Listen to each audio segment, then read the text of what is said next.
So, you found yourself the perfect sewing pattern. Can be a sweater, can be a jacket, can be a coat. It's perfect in every way except that it doesn't come with a hood. And you want a hood, so what should you do? Well, easy. You can take a couple of measurements from your pattern and then go to my website and create a matching hood for free. You don't even need to do the math. I'm happy to do this for you. So all you need to do is take your measuring tape and get some basic measurements. I'm always measuring on the inside, so not the outside here, but here on the sewing line, not minus the seam allowance. That was what I'm going to say. So first you need to measure the height of a neckline. So you see here, you have a 90-degree angle here, and I'm measuring 11 centimeters.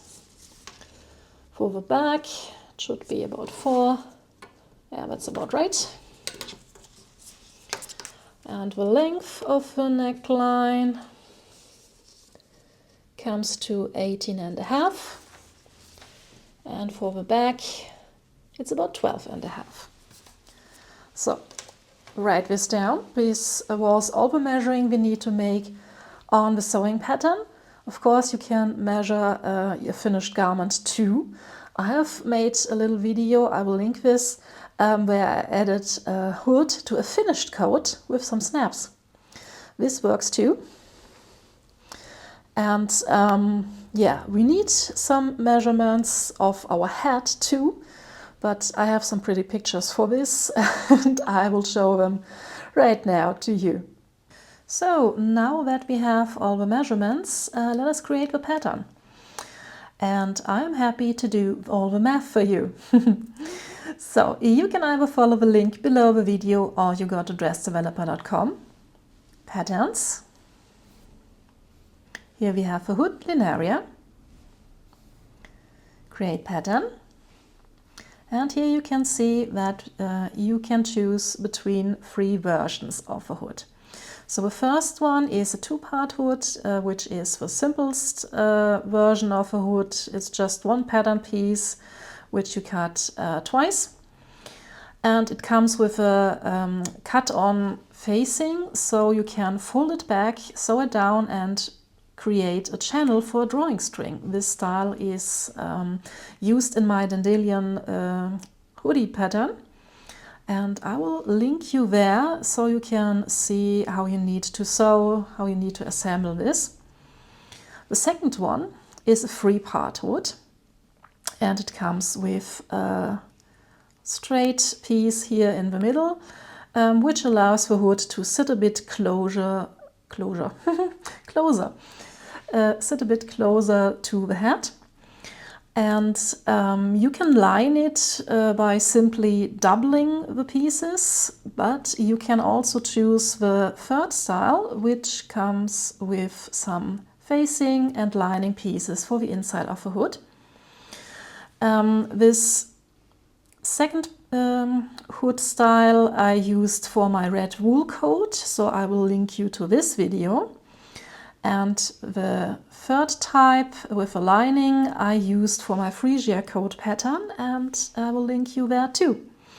So you have detailed instruction videos about all of these versions. I don't need to redo these. And here we can put all our measurements. So front neck hole height. I measured 11 centimeters. Front neck hole length, I measured 18.5. Back neck hole height was 4. Back neck hole length was 12.5. So, and here are the measurements for the hat itself. So we need to measure around the hat horizontally, so 60 is fine. But if you want to create a deeper hood, you can actually put in more than your actual measurement. The same for the vertical head scope, which is measured from shoulder to shoulder, but you can increase it if you want a more luxurious, wide, flowy hood. Perfectly possible. Just increase your measurements here. And I will add some seam allowance. Paper format is fine for now. And then I can create the pattern.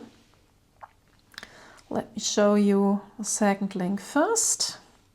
Here we have a little cover with informations about your measurements, seam allowance, and here are the pattern pieces. This is the third version with all the lining pieces. This is how this looks. Here is the middle part with the facing and the lining, and here is the hood itself. Here's the lining. So let me show you the first link too.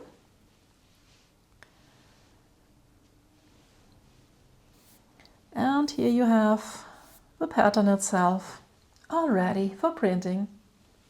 And this is how the sewing pattern looks assembled. This is the 3-part hood. Here is the centerpiece, which will then get sewn on like this, and then the second hood goes on top.